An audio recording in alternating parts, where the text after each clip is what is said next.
అందరికీ నమస్కారం. Welcome to our channel Anu's rangoli and cooking. మన ఛానల్ని ఎవరైతే ఫస్ట్ టైం చూస్తున్నారో లైక్ చేయండి, షేర్ చేయండి, కామెంట్ చేయండి. అలాగే సబ్స్క్రైబ్ చేసుకోవటం మాత్రం మర్చిపోవద్దు. ఈరోజు నేను గోంగూర పచ్చడి ఎలా చేయాలో చూపిస్తానండి. ముందుగా మనకు కావాల్సినవి గోంగూర ఒక కట్ట, అలాగే 2 టమాటాలు, 2 ఉల్లిపాయలు, 10 కానీ 15 కానీ పచ్చిమిర్చి. వీటన్నిటిని శుభ్రంగా కడిగి పక్కన పెట్టుకోవాలండి. ముందుగా స్టవ్ ఆన్ చేసుకొని కళాయి పెట్టుకోవాలి. ఒక 2 స్పూన్లు జీలకర్ర, 1 స్పూను ధనియాలు వేయించి పక్కన పెట్టుకోవాలి. అలాగే కొద్దిగా మెంతులు కూడా వేసుకోవాలి. టేస్ట్ బాగుంటుందండి వేసుకుంటే. కొద్దిగా చిటపటలాడిన తర్వాత చిన్న బౌల్లో తీసి పక్కన పెట్టుకోవాలి. అలాగే అదే కళాయిలో 2 స్పూన్లు నూనె వేసుకోవాలి. ముందుగా మనం కట్ చేసుకున్న ఉల్లిపాయ, టమాటా నూనెలో మగ్గనివ్వాలండి. అలాగే పచ్చిమిర్చి కూడా అండి ఒక 5 నిమిషాలు మగ్గనివ్వాలి. మూత పెట్టేసుకోవాలండి. మూత పెట్టేసుకుంటే తొందరగా మగ్గిపోతుంది టమాటా కూడా.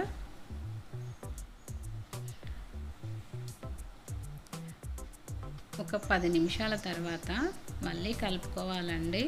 చూడండి, ఇంకా మగ్గలేదు.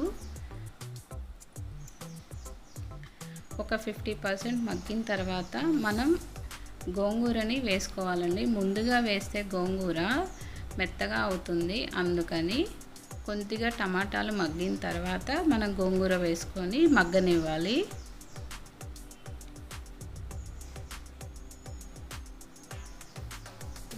గోంగూర అంటే ఇష్టం లేని వాళ్ళు ఎవరు ఉండరండి.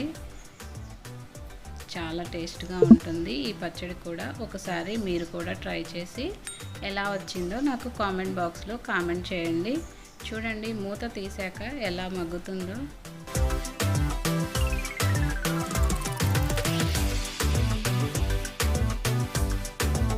ఒకవేళ నూనె సరిపోకపోతే ఒక 2 స్పూన్లు నూనె వేసి మగ్గనివ్వచ్చండి.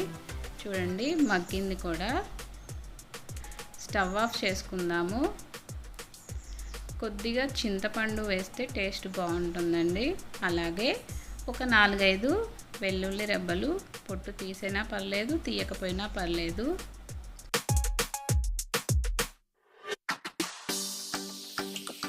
చల్లారనివ్వాలండి.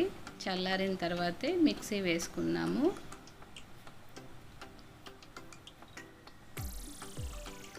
చల్లారిన తర్వాత మనం మిక్సీ జార్ తీసుకోవాలి. ఆ మిక్సీ జార్లో ముందుగా మగ్గబెట్టిన గోంగూరని వేసుకోవాలి.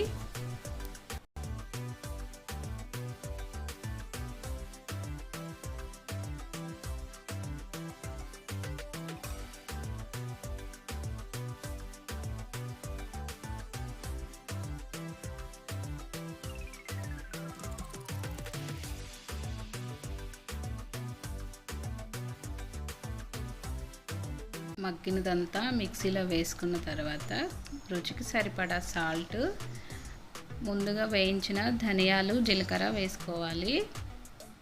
చూడండి, మెత్తగా అవసరం లేదండి. కొంచెం కచ్చగా ఉంటే టేస్ట్గా ఉంటుంది. ఇలా ఉంటే సరిపోతుందండి.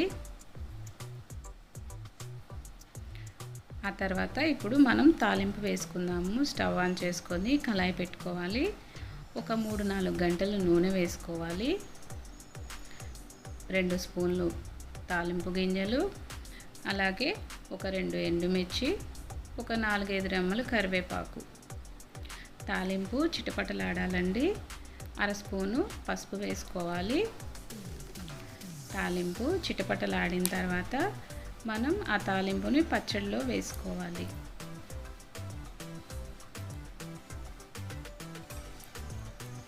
తాలింపు వేగిందండి. మనం ఇప్పుడు తాలింపు పచ్చడిలో వేసుకుందాము. ఒకవేళ సాల్ట్ సరిపోకపోతే వేసుకోండి. వేడివేడిగా గోంగూర పచ్చడి రెడీ అయిందండి. వేడివేడి అన్నంలో నెయ్యి వేసుకొని గోంగూర పచ్చడితో అన్నం తింటే చాలా రుచిగా ఉంటుందండి. చూశారు కదా, ఈ వీడియో ఎలా ఉందో నాకు కామెంట్ బాక్స్లో కామెంట్ చేయండి. మీరు కూడా ట్రై చేసి ఒకసారి నాకు చెప్పండి. ఈ వీడియో మీకు నచ్చితే లైక్ చేయండి, షేర్ చేయండి, కామెంట్ చేయండి. అలాగే సబ్స్క్రైబ్ చేసుకోవటం మాత్రం మర్చిపోవద్దు. ఇంకో వీడియోలో మళ్ళీ కలుద్దాం. అంతవరకు బాయ్.